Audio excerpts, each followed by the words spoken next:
Este último índice de capacidad le denomino análisis de capacidad espacio-tiempo. ¿Por qué esta denominación? Porque este índice de capacidad cuenta con dos términos. ¿Cuáles son estos dos términos? Un término concerniente a la medida física, que es el término espacial, y un término de la durabilidad o fiabilidad del producto. Este es en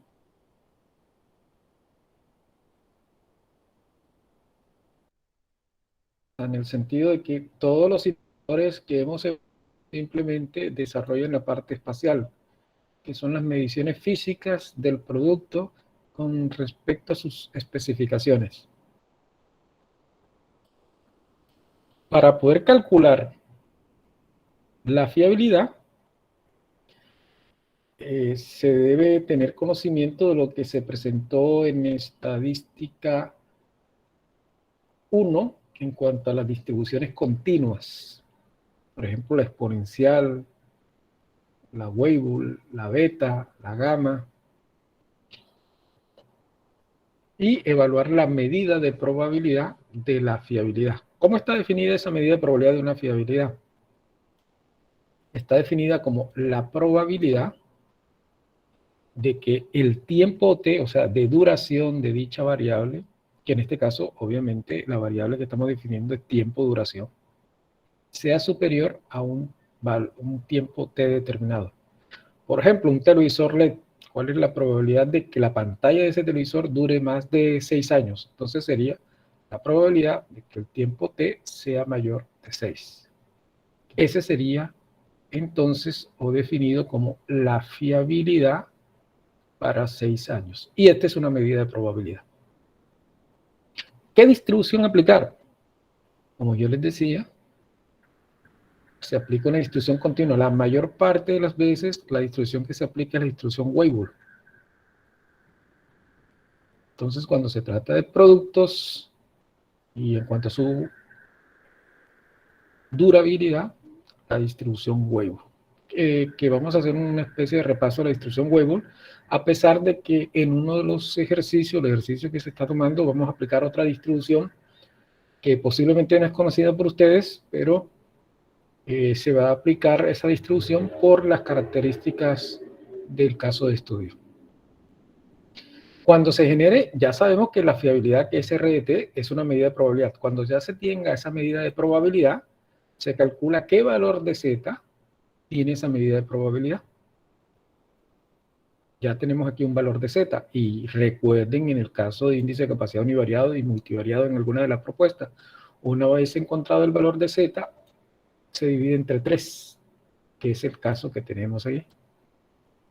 Aquí lo particular es que habrá un valor de Z para la durabilidad y habrá un valor de Z para la parte de las medidas físicas o de la parte espacial. E igualmente dividiríamos entre 3. Ahora, hay otro componente dentro de este indicador de capacidad que es el peso que se le va a dar al espacio, se va a dar a la parte de durabilidad. Si no se tiene claro cuál es el peso, es recomendable utilizar obviamente 0.5 en ambos términos, donde se sabe que la sumatoria de los pesos debe ser 1. Ahora, ¿cómo obtener la parte espacial? Una puede ser utilizando la propuesta de de Cheniper. Recuerden que, como vimos en la sección pasada, era simplemente calcular el CPK de cada variable y multiplicar por 3. Se convierte en una variable Z. Se aplica phi z, que significa calcule la probabilidad para esa variable z. Una vez encontrada la probabilidad, se multiplica por 2 y se resta 1. Y se tiene la probabilidad global de esa variable. Como son varias variables, obviamente habrá P probabilidades globales y esas P probabilidades se multiplican. Es por ello la productoria. Y recuerden que una de las recomendaciones que se realizó es que lo mejor es utilizar una probabilidad promedio, y es por ello que aparece 1 sobre P, ya que, como se dijo en ese momento, a medida que aumenta el número de variables, obviamente esto está relacionado con el número de veces que se va a multiplicar esa medida de probabilidad, y como esa medida de probabilidad siempre está por debajo de 1, si tiene muchas variables, la probabilidad global o de la productoria disminuirá, y de esa manera disminuirá la capacidad del proceso. Y la idea no es, obviamente, poseer un indicador de capacidad alejado de la realidad. Por ello, es recomendable utilizar una medida de probabilidad promedio, y es por ello que se utiliza una media geométrica, que es este caso. Este en la parte espacial. Ahora, ustedes pueden, además del concepto de Chen y Per, que es el que vamos a utilizar, que es el primero, pueden utilizar otro concepto. Por ejemplo, aquí se utilizó hasta el propio bot, se puede utilizar el concepto de bot, hasta Global Bot, que es el más sencillo. Aquí se está utilizando el de TAM y el de componentes principales, que repito, no es parte de nuestra temática. Nosotros nos remitimos a Chen y Per. Si hubiésemos utilizado la parte espacial con TAM, obviamente tendríamos que utilizar una nueva matriz, por ejemplo, la propuesta por mí, que modifica la propuesta de TAM, donde no se utiliza la diferencia de las especificaciones, sino se toma el mínimo entre la especificación superior menos el promedio, y el promedio menos la especificación inferior, que implica lo que es el CPK. Eso sí se aplica a la propuesta de TAM. Ahora, vamos a encaminarnos a lo que es novedoso para nosotros, que es el repaso, novedoso entre comillas, porque parte de esto ya lo desarrollaron en Estadística 1, pero novedoso en cuanto a la distribución posterior que se va a aplicar. Por lo menos el repaso de lo que es una distribución Weibull. La distribución Weibull tiene esta función de densidad.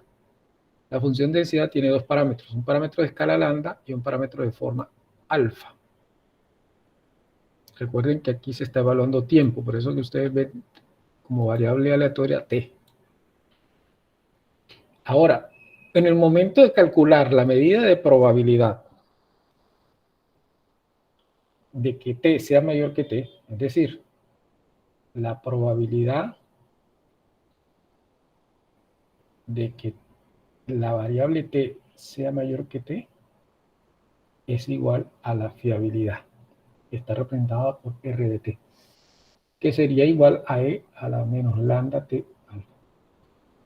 Lo que posiblemente desarrollaron en clase, lo desarrollaron en forma de integral. Por ejemplo, decir lo siguiente: la probabilidad que t sea mayor que t es igual a la integral de t hasta infinito de esta función,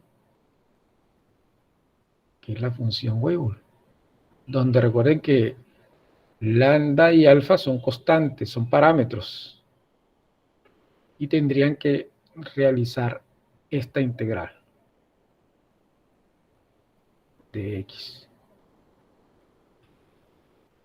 Esa es la medida de probabilidad que se desarrolla. Afortunadamente se tiene Excel, que se puede evaluar, o la propia StatGraphic, se puede evaluar esta distribución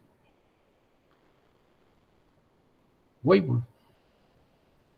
Ahora, esto matemáticamente se puede integrar y determinar cuál es la función final cuando se evalúa la medida de probabilidad de que t sea mayor que t. La función final es esta: e a la menos lambda t a la alfa. Es decir, si se tiene el parámetro lambda y alfa, que deben ser conocidos, y dado un tiempo t, se puede calcular inmediatamente la fiabilidad. para cualquier, repito, integral desde t hasta infinito de la función o distribución Weibull. Hay otra distribución Weibull que no trabaja con 2 parámetros, sino con 3 parámetros. Un parámetro que se llama tiempo finito, que es gamma. Y esta es la fiabilidad de dicha distribución. La más utilizada es con 2 parámetros. Es en cuanto a la distribución más aplicada en fiabilidad. Ahora, recuerden que les había informado que la suma de los pesos es igual a 1. Y si ese peso es desconocido, obviamente lo recomendable es utilizar 0.5 para cada uno de los pesos. Obviamente si se trata de 2 variables, ¿no? Si se trata de 3 variables, no sería 0.5, sino 0.33, porque la sumatoria debe ser, la suma de esos pesos debe ser igual a 1. Ahora, la más utilizada también les había informado que es la distribución gamma, y de 2 parámetros, y hay una de 3 parámetros, como también hay una gama que se llama gama generalizada, y es importante conocer los parámetros de dicha distribución. Para el caso de un ejercicio que estamos desarrollando, vamos a desarrollar, serían los parámetros, pero el ejercicio tiene algo en particular, y voy a explicar por qué tiene algo en particular. Voy a aplicar los datos, simplemente los datos. Lo particular de este ejercicio, estos no son todos los datos. Si los datos fuesen así, bueno, allí está, a corregir, aquí está una información que me permite indicar por qué no se utiliza Weibull. Resulta que cuando ustedes en fiabilidad observen un valor con un signo positivo, implica que el dato está censurado. ¿Qué significa censura? De que el valor es más grande o es más pequeño de lo que se esperaba. Pero tengo que explicar a qué se refiere esos valores de tiempo. Cuando ustedes están desarrollando la fiabilidad de un producto, por ejemplo, voy a tomar como ejemplo de que esté en una empresa que fabrica televisores LED. Y en ese momento se está evaluando la fiabilidad de la pantalla LED, no del televisor completamente, sino de la pantalla. Esa pantalla se somete a estrés, que significa a condiciones extremas, en un equipo, que puede ser un equipo, o en una zona, en donde se somete a condiciones extremas con el propósito de que la pantalla sufra una falla. O sea, se realiza este experimento adrede, de que sufra una falla, y se toma el tiempo. No van a tomar el tiempo en años. Obviamente la pantalla de LED dura años, sino el estrés, como son condiciones extremas, pueden durar horas para que falle la pantalla. Y ustedes van a tomar tiempo en horas. Por ejemplo, estos tiempos que sean horas para este ejercicio. Del medicamento levocetiricina, ¿no? Donde está el pH, la densidad de la valoración y la cantidad de sacarosa. Imaginen que serían horas. Porque obviamente se sometió el producto a condiciones extremas. Pero la pantalla LED no va a durar horas, sino años. Entonces, cuando se tenga el valor del comportamiento de estos tiempos en condiciones extremas, se evalúa el parámetro bajo la distribución asumida para estos datos, pero ese parámetro es modificado mediante un factor de aceleración que te lo lleva a una escala de años, siendo que estos datos iniciales eran horas. Ese factor de aceleración debe tener, o se debe tener conocimiento de dicho factor de aceleración, con el propósito de que cuando se calcule la fiabilidad, se tome el tiempo establecido en las unidades en donde se tomó el parámetro. Si el parámetro dado es en años o en meses, obviamente ese tiempo debe ser en años o en meses, porque se inferenció, hubo una inferencia de convertir horas en años mediante un factor de aceleración. Eso es básicamente lo que es un proceso de aceleración. Así son todos los productos, las investigaciones de los productos comerciales que ustedes observan. ¿Cuál es? Por eso es ustedes le dan un tiempo de garantía, porque si ya se tiene la fiabilidad del producto. Ahora, cuando hay datos censurados, que es la explicación que voy a dar, ya la distribución Weibull no es recomendable, sino hay una distribución que se llama Rayleigh. La distribución Rayleigh, que es una distribución más adecuada cuando hay censura. ¿A qué se refiere censura? Que en el caso del televisor LED, uno espera que ocurra la falla en 2 horas y 2 minutos, por decir cualquier valor.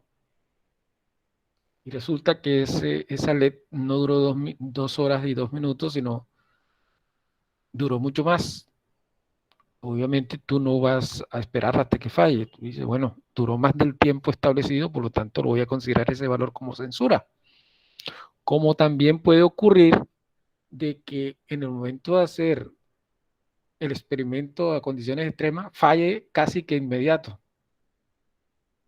Falle por debajo del tiempo que tú tienes establecido y que posiblemente, obviamente, porque ocurrió una falla repentina, no tomaste el tiempo establecido. Entonces también se llama censura. Eso es censura a la izquierda. Y hay censura a la derecha, cuando dura más del tiempo establecido. Igual, si existe censura, no es recomendable utilizar Weibull, sino Rayleigh. Entonces, cuando se utiliza distribución Rayleigh, para encontrar el parámetro lambda de los tiempos que se están tomando en el proceso de estrés o de aceleración, este es la forma de hallar, o el cálculo mejor, o la ecuación para determinar ese lambda. ¿Qué dice la ecuación? 2 veces R es la cantidad de datos no censurados. T son los tiempos de los datos no censurados, elevado al cuadrado, y después se suma, se eleva al cuadrado y después se suma. Y los datos censurados, porque hay datos censurados, esos tiempos también se elevan al cuadrado y después se suman. O sea, esta sumatoria es de los datos censurados, esta es la sumatoria de los datos no censurados. Una vez obtenido lambda, pero con los datos del estrés, yo necesito es el parámetro ya en años. O sea, en el tiempo que va a durar realmente el producto, en años. Entonces habrá un lambda sub 0 que proviene de este lambda del estrés. Pero aquí se establece lo que es el factor de aceleración a sub f. Se eleva al cuadrado. Ese factor de aceleración, repito, ya también se debe tener basado en estudios que se han hecho del producto. Y este es el que convierte ese lambda obtenido en el estrés a un lambda o un parámetro lambda del producto en condiciones reales. Este es básicamente lo que es la distribución Rayleigh. Obviamente la distribución Rayleigh, como toda distribución, tiene su función de densidad, su fiabilidad, y eso lo vamos a observar aquí. Cómo se obtiene la fiabilidad y su función de densidad. Estos son los valores ya, todos los valores establecidos en el ejercicio. Aquí hay unos tiempos, son 48 tiempos si no estoy mal. Estos son obviamente no censurados, son los tiempos que uno espera, se elevan al cuadrado, estos son los valores elevados al cuadrado de Estos son los valores elevados al cuadrado de todos los tiempos no censurados. Pero aparecen dos tiempos censurados. Esos tiempos se elevan al cuadrado y también se suman.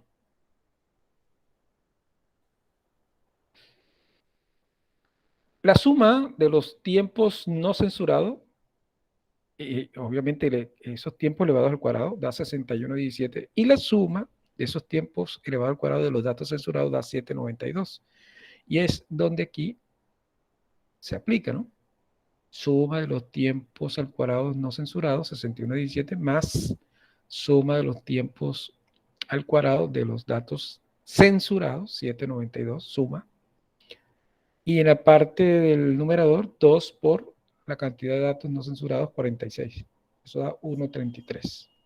Ese es el lambda z, dado estos tiempos de estrés. Tiempos obtenidos en el proceso de aceleración o de estrés. Pero necesitamos el lambda real, el lambda real. El lambda real, utilizando el coeficiente de aceleración o factor de aceleración, que es 20 para este caso. Entonces, el parámetro lambda, que es el que necesitamos en la distribución Rayleigh, sería 1 sobre el factor de aceleración, que es 20 al cuadrado, por el lambda z que obtuvimos en el proceso de aceleración o estrés. Estos son los valores .003328, sería el lambda sub 0.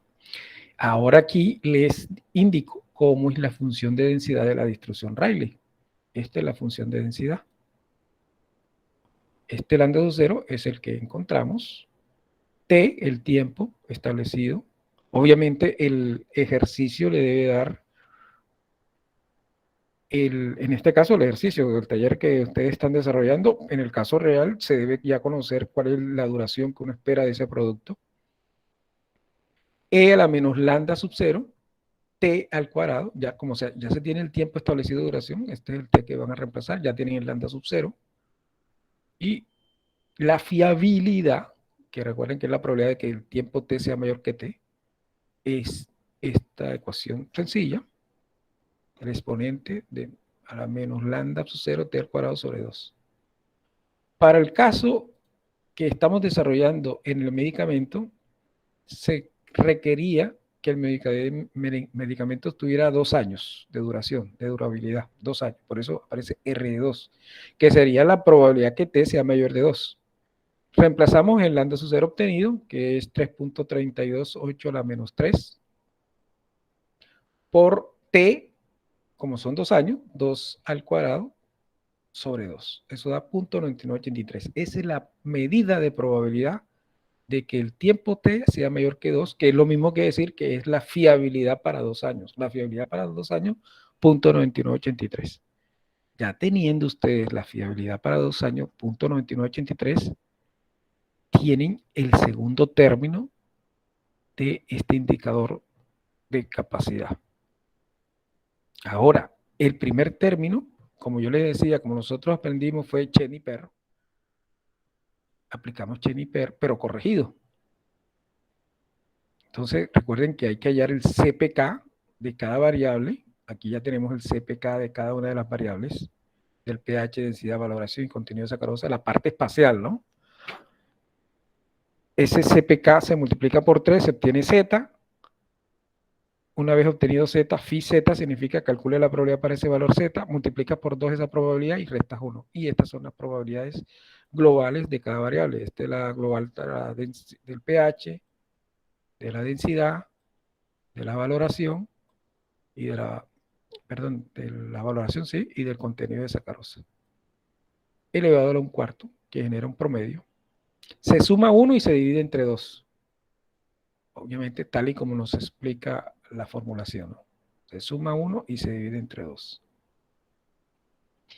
Y de esa manera obtenemos el valor de Z, porque una vez obtenida la probabilidad, esta es una probabilidad al final.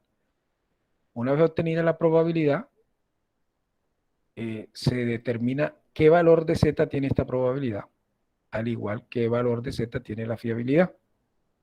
El valor de Z en la probabilidad es 1,4339 y el valor de Z en la fiabilidad es 2.9358. Como no se tiene conocimiento del peso, se le da el mismo peso tanto a la parte espacial como a la parte temporal, y se obtiene un índice de capacidad, obviamente, de 0.7282, que es un índice que no se puede comparar con los indicadores tradicionales, repito, porque aquí en esta propuesta se tiene una variable adicional que no poseen los demás indicadores de capacidad, que es la parte de la fiabilidad.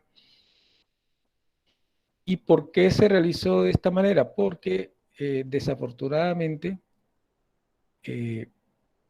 esta variable de durabilidad no se toma como en forma independiente al producto. Entonces, la calidad de un producto no solamente es cumplir las especificaciones. La calidad de un producto es la durabilidad de ese producto. Hasta el conocimiento que se tenga del producto en cuanto a los clientes también hace parte de la calidad. Y esas dimensiones no son evaluadas en los índices de capacidad tradicionales.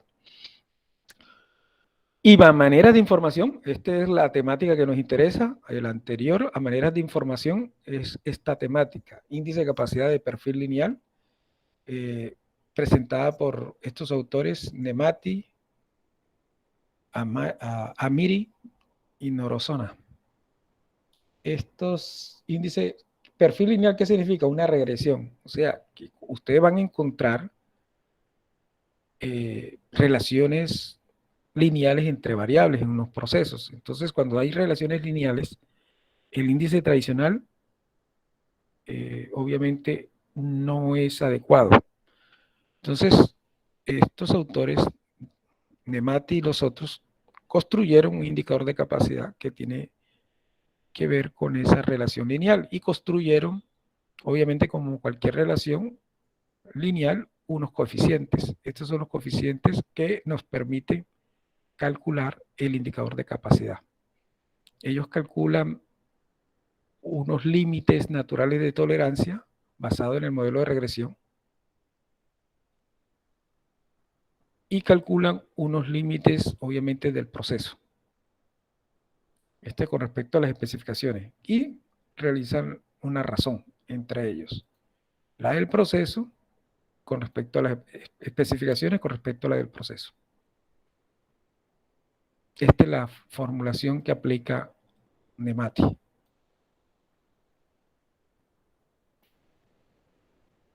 Ahora, como se trata de dos o más variables, para el cálculo de este índice de capacidad lineal, o sea, para el cálculo de estos límites hay que hacer una integración. Desde x1 hasta, desde xl hasta xu, xl con respecto al límite de especificación inferior, xu con respecto al límite de especificación superior, tanto para las especificaciones como para el proceso. Tiene su formulación, obviamente, con el propósito de obtener un índice de ese perfil lineal, como también un índice de centramiento de ese perfil.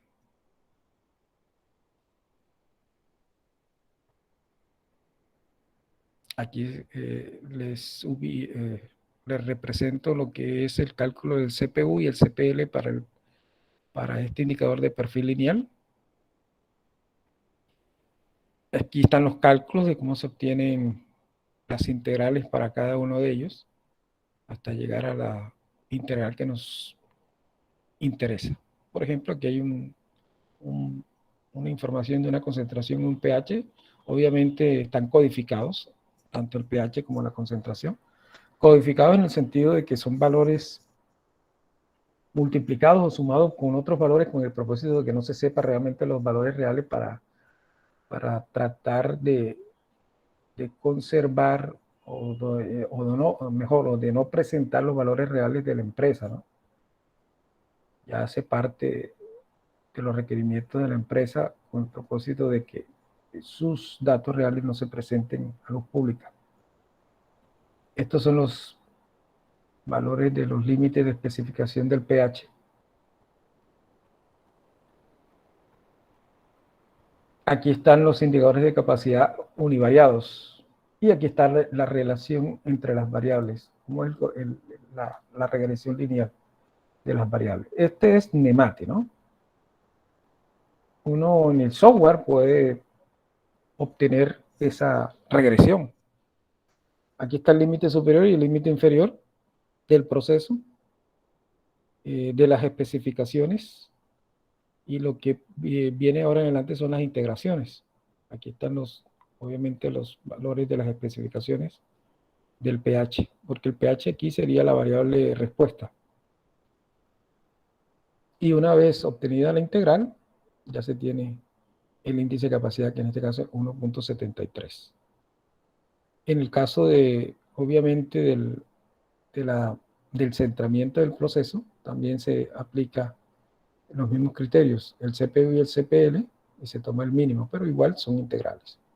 Aquí les presento el algoritmo en R de este indicador. Esto a manera de información. Ahora, ¿qué se hizo con unas estudiantes de la especialización de calidad? Se desarrolló no un perfil lineal, sino un perfil polinómico. ¿Por qué? Porque el perfil lineal del caso de estudio que teníamos no correspondía con la realidad. Es decir, una de las estudiantes que trabajaba en esa empresa indicaba que los indicadores tradicionales y el perfil lineal no estaban acorde con la realidad, en el sentido que ellos sí cumplían con el indicador de capacidad. En ese momento indicamos a los estudiantes que, a pesar de que hay una relación entre las variables y el perfil lineal no era el adecuado, posiblemente la relación no era lineal, sino de otro ámbito. Podía ser cuadrática o polinómica, si estamos hablando en términos generales. Y se desarrolló el perfil polinómico. Ya cuando se trata de perfil polinómico, observen que ya no aparece ya la variable elevada al cuadrado, que en este caso es el cuadrático. Y se desarrolló bajo ese mismo procedimiento y los cambios establecidos. Se utilizó la misma información de la salsa. Esta es una salsa para carnes, que tenía las especificaciones del bris y del cloruro. Se estableció el indicador de capacidad potencial, .59. Observen que daba .59 para el bris y .77 para el cloruro, lo que no era cierto. O sea, ellos indicaban, nosotros no podemos tener un indicador que presentara de que no cumplían con las especificaciones, cuando la realidad era que el proceso cumplía con las especificaciones. Entonces se aplicó el modelo de regresión cuadrática o polinómica, en términos generales, y se calculó sus límites, tanto el límite de especificaciones como el límite de proceso. Estos son los límites de especificaciones y los límites del proceso que se calcularon en la parte inferior. Y obviamente la razón, que es una integral, nos generó, observen el índice de capacidad. Miren que el caso univariado da .59 y .77 para el bris y el cloruro respectivamente, y globalmente 1.81.6. O sea, había cumplimiento de la capacidad. O sea, el proceso tenía capacidad o cumplía con las especificaciones en forma satisfactoria. Esa es la propuesta polinómica. Pero repito, no hace parte de nuestro estudio. Aquí se hizo en cuanto al centramiento. Ya sabemos que dio 1.86. En cuanto al centramiento, podíamos decir que estaba completamente centrado, ya que el valor 1.81.6 y 1.81.4, el valor de CPU y CPL prácticamente era lo mismo. O sea, era un proceso completamente centrado y cumplía con los requerimientos de diseño. Esto es básicamente lo que estamos desarrollando en este caso, en este estudio de índice de capacidad. Si tienen alguna pregunta, por favor. Si no hay preguntas, entonces quedaría yo con los compañeros que tienen alguna pregunta acerca del taller, que nos hace falta 4 minutos, entonces vamos a aprovechar estos 4 minutos. Coménteme, por favor, ¿cuál es la pregunta?